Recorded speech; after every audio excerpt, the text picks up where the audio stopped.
예, 이 우리 주위에는 아주 독단적인 사람이 있습니다. 모든 것이 자신이 중심이 되는 사람입니다. 이러한 사람들은 특징이 하나 있는데 상대방의 마음보다 자신이 마음이 됐다고 생각했으면 모든 것이 다 해결되고 정당하다고 생각하는 겁니다.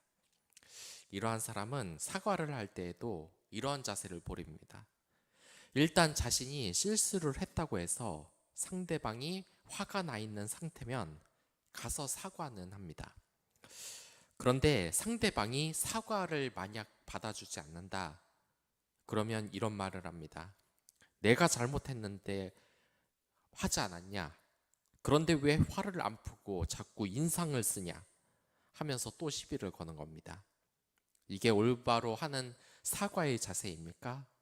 상대방의 배려는 전혀 하지 않고 오로지 자기가 사과했다는 이유로 무조건 사과는 받아줘야 된다. 이 사과라고 하는 것은 내 기분이 이제 다 됐다고 끝나는 것이 아니라 상대방이 이걸 어떻게 느끼느냐가 정말 중요한 겁니다. 고등학교 때에는 이런 이야기를 하는 남학생도 있었습니다. 국사 시간에 선생님이 종이쳐도 계속해서 수업을 하는 겁니다. 그 학교가 남학교였는데 그래서 학생들이 그 여자 선생님에게 말을 하는 겁니다. 종을 쳐도 계속 수업을 하니까 체육 시간에 옷 갈아입고 나가야 하는데 제발 종 치면은 정시에 끝내달라고 자꾸 체육 선생님한테 혼이 난다고 말을 한 겁니다. 그러자 이 여자 선생님이 이렇게 말을 합니다. 나는 너희들 봐도 아무렇지도 않다. 그러니까 종이 쳐도 내가 수업을 계속해도 그냥 옷을 갈아입어라 라고 말을 합니다. 물론 이 선생님은 학생과 친하니까 이런 말을 하는 거겠습니다. 하지만 우리나라에서 성폭력이 발생했을 때 가장 큰 잘못된 생각이 뭡니까? 상대방이 피해자임을 공감하지 못하는 사람들이 가장 많다는 겁니다. 이들은 이렇게 말합니다. 실제로 직장에서 상습적으로 여직원을 성추행하고 노래방에서 껴안고 뽀뽀하려고 하다가 결국 성폭력으로 고발당한 남자에게 인터뷰를 한 적이 있습니다. 이 인터뷰를 받은 남자가 뭐라고 이야기를 했는지 아십니까? 나는 그런 적이 없다. 그러자 기자가 묻습니다. 그러면 여직원에게 성추행을 한 건 대체 뭐냐? 그러니까 이 사람이 대답을 합니다. 내가 딸 같아서 좀 엉덩이 두들겨주고 안아준 거지. 저게 뭐 여자로 보여서 내가 그런 줄 아냐고. 이런 식으로 얘기를 하는 겁니다. 이 남자는 뭔가 지금 크게 착각을 하고 있습니다. 내가 여자를 성추행해도 내가 상대방을 여자로 느끼지 않고 딸로 느꼈기 때문에 뭘 해도 괜찮다는 겁니다. 남자가 무얼 하든 말든 그게 뭘 느끼든 말든 그게 중요한 것이 아닙니다. 여자가 지금 피해자가 어떤 기분이 드는가가 중요한 겁니다. 그렇기에 하나님이 가장 중요하게 여기는 것이 하나님 사랑과 이웃 사랑입니다. 사랑이라는 것은 내가 아닌 다른 인격체의 입장을 생각하고 배려하고 아껴주는 것입니다. 그래서 나보다 다른 사람을 사랑하고 나보다 하나님을 사랑하는 삶을 살라고 하는 것입니다. 그래서 기독교에서는 이웃 사랑은 있지만 자기 사랑은 없는 겁니다. 자, 이게 뭐냐면 하나님은 자기 중심적 사고, 이기적인 사랑을 하지 말고 늘 타인의 입장에 공감하라는 겁니다. 왜 이렇게 이기적인 사회가 됐습니까? 왜 이렇게 성폭력이 발생합니까? 내가 괜찮다고 생각하는 이 나중심적인 생각 때문에 그렇지 않습니까? 지금 하나님은 이스라엘 백성들에게 굉장히 화가 나 있습니다. 이렇게 화가 날 수밖에 없습니다. 하나님께서는 이들을 사사로 보내주시고 그들에게 평화의 시대를 마련해 주셨는데 또다시 이들이 우상을 섬겼기 때문입니다. 그래서 이제 하나님은 정말 화가 나신 겁니다. 너희들이 스스로 다른 신을 섬기니 내가 너희들을 이제 구원하지 않는다고 말씀을 하시는 겁니다. 여러분이 만약에 이렇게 하나님이 용서하시지 않는다고 공언을 하시면 어떻게 하겠습니까? 상대방에게 완전히 신용을 잃고 이제 그 사람이 자신을 용서해 주지 않을 것이라고 말할 때 말입니다. 그럴 때 아마 철이 없는 사람들은 그렇게 할 겁니다. 내가 이렇게 기도하고 잘못했다고 말을 하는데 왜 용서를 안 해주냐고 상대방에게 화내는 그런 사람들. 하지만 그것은 결코 올바른 자세가 아닙니다. 그럴 때는 그 원인을 내 자신에게 살펴보고 회개를 해야 하는 겁니다. 상대방이 날 용서하지 않았다고 그걸 가지고 하나님 참 쪼잔하네, 내가 사과까지 했는데 받아주지 않네라고 원망을 하는 것이 아니라는 겁니다. 철저히 하나님의 입장을 이해하고 내 죄를 용서받기 위하여 나 자신을 바꿔가야 하는 겁니다. 그래서 다행히도 이스라엘 백성들도 자신을 바꾸기 시작합니다. 16절을 보면 그들이 이제 이방신을 없애버리고 하나님을 섬기기 시작한 것입니다. 이러한 정성을 보이자 하나님께서는 이들을 용서하시려고 결심을 합니다. 만약에 여러분들이 하나님을 믿음에도 불구하고 기도도 소용없고 말씀도 소용이 없고 은혜가 전혀 느껴지지 않으십니까? 그렇다면 지금 하나님과 나 사이에 지금 벽이 세워졌다는 의미입니다. 이 사울 왕이 블레셋과의 전쟁을 했을 때 하나님에게 이 전쟁이 어떻게 될 것 같냐고 물어봤을 때 하나님께서는 그저 침묵만 하셨습니다. 기도에 반응을 아예 하시지 않는 겁니다. 이처럼 하나님과 우리 사이가 어떤 일로 갈라지게 된다면 이렇게 하나님의 은혜가 전혀 느껴지지 않고 내 기도에도 아무런 능력이 없고 말씀을 읽어도 별로 그 은혜가 느껴지지 않는 것입니다. 만약에 그런 일이 있다면 그 책임은 하나님에게 있는 것이 아니라 바로 우리 자신에게 있는 것입니다. 내가 기도했는데 소용이 없다, 늘 그런 말 합니다. 기도해도 달라지는 거 하나도 없다. 예배드려도 달라지는 거 하나도 없다. 하나님은 내 기도 안 들으신다. 하지만 그것은 하나님 잘못이 아니라 그 원인이 바로 자신에게 있다는 겁니다. 내 자신이 하나님에게 벽을 세웠기 때문에, 늘 하나님의 말씀을 어기고 화나게 했기 때문에 하나님께서 그 기도 응답이 없는 겁니다. 하나님은 하나님을 사랑하지 않고 이웃사랑의 모습을 보이지 않는 사람의 기도를 결코 기쁘게 받아주시는 분이 아니십니다. 그의 예배도 받지 않으시며 그를 오히려 저주하시는 분입니다. 하지만 그럼에도 불구하고 하나님이 진실한 회개를 한다면 그 죄를 용서하시는 것은 그분이 언약의 하나님이기 때문에 우리가 회개만 한다면 하나님께서는 언제든지 용서해 주시는 것입니다. 아주 진실한 회개의 말입니다.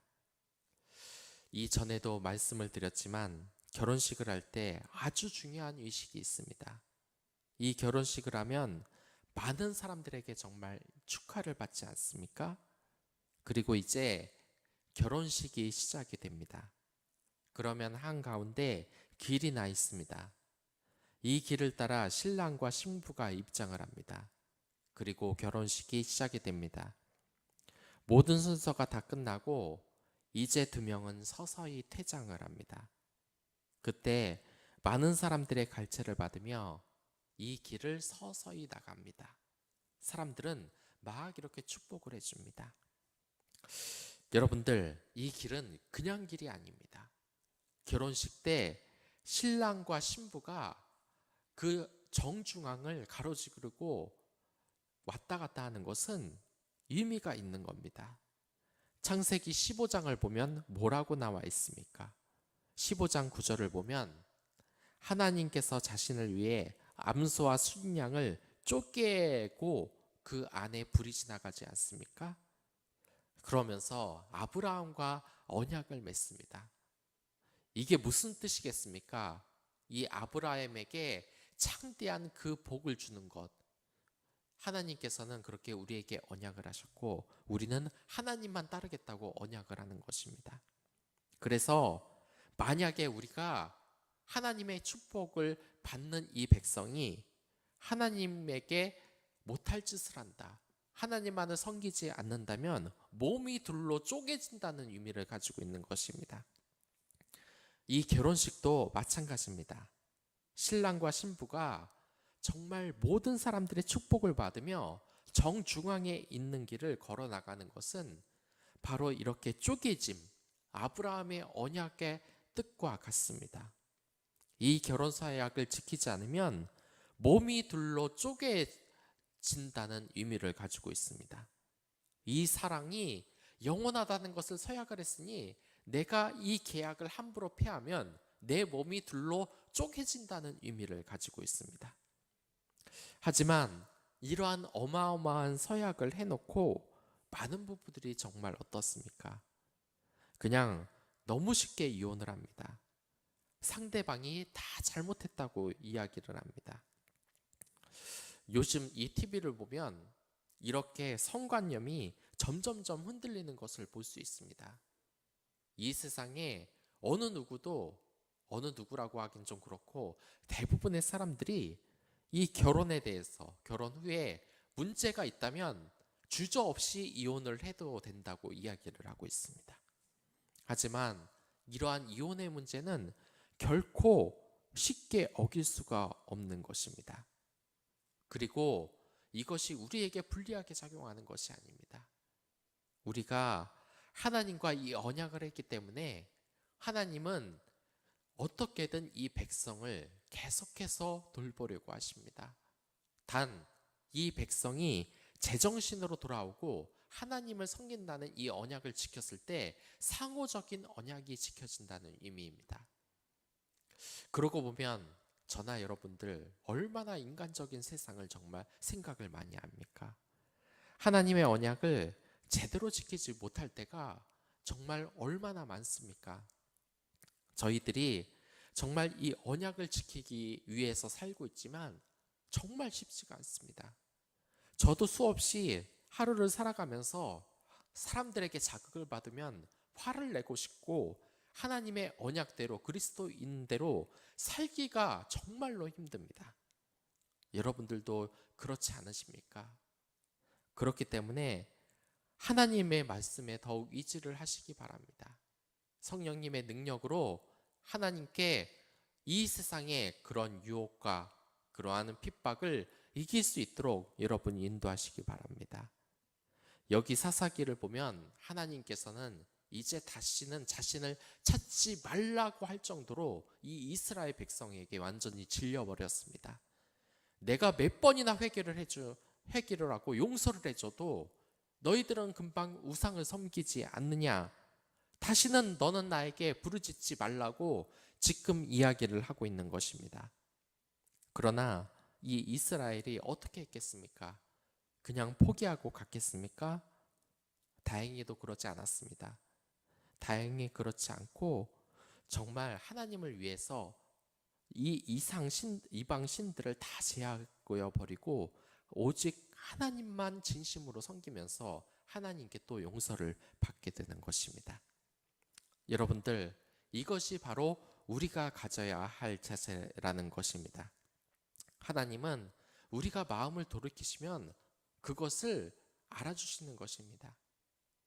부모님이 야단을 쳐놓고 나가 이 꼴 보기 싫은 녀석 이런다고 나는 지금 나가야 되는구나 라고 생각하는 사람은 없지 않습니까? 하나님도 그렇습니다. 지금 너를 다시는 용서하지 않겠다라고 엄포를 놓는 것은 정말 화가 났다는 표현이지 우리를 사랑하지 않겠다는 표현이 아닙니다. 그렇기 때문에 다시 하나님의 집으로 돌아가야 되는 겁니다. 부모님의 집으로 돌아가야 되는 겁니다. 제가 아는 청년이 그런 이야기를 한 적이 있습니다. 이 여자친구가 툭 하면 하는 말이 뭐냐면 헤어지자는 말을 정말 그렇게 많이 한다고 합니다. 그래서 이런 것 때문에 굉장히 마음이 힘들고 어려웠다고 합니다. 그래도 끝까지 붙잡으며 이 여자와 결국 결혼을 하게 됩니다. 그런데 반대의 경우도 있습니다. 이번엔 여자 청년의 경우인데 너무 화가 나서 이 짜증을 내고 그냥 가버리고 헤어져라는 말을 정말 많이 했다고 그럽니다. 그러자 이 남자 청년이 정말로 헤어졌다고 그럽니다. 그러니까 이 여자 청년이 되게 섭섭해하면서 말을 하는 겁니다. 내가 했던 건 그게 아니었는데, 헤어져라는 말은 내가 그만큼 화가 났으니 달래달라는 뜻이었는데 라는 뜻이었다는 겁니다. 물론 이 여자 청년의 태도는 옳지 않습니다. 계속해서 헤어지자는 말을 하는 것은 상대방을 배려하지 않는 표현입니다. 그런 태도는 당장 고쳐야 되는 겁니다. 하지만 이 성경에서는 배려가 있지 않습니까? 이 말을 들은 사람들은 어떻게 해야 되겠습니까? 정말 히스테리적으로 헤어지자, 맨날 만나지 말자고 말을 반복하는 여자, 물론 더 이상 만나지 않아도 좋습니다. 하지만 그 전에 한번 생각을 해보십시오. 기도를 해보고 이 여자가 정말 하나님이 주신 사람이라면, 내 평생에 정말 짝이라는 것을 확신을 한다면 그 화를 받아주고 오히려 왜 이렇게 화가 났을까, 내가 더 잘해야겠다는 생각으로 같이 하시기 바랍니다.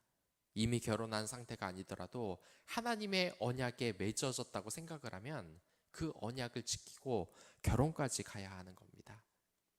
결혼이란 바로 그러한 것이기 때문입니다.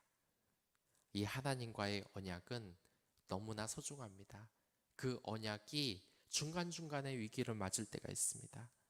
나 같은 더러운 죄인이 하나님과 더 이상 같이 있을 수 없다고 생각하는 사람들도 있습니다. 하지만 돌아오시기 바랍니다.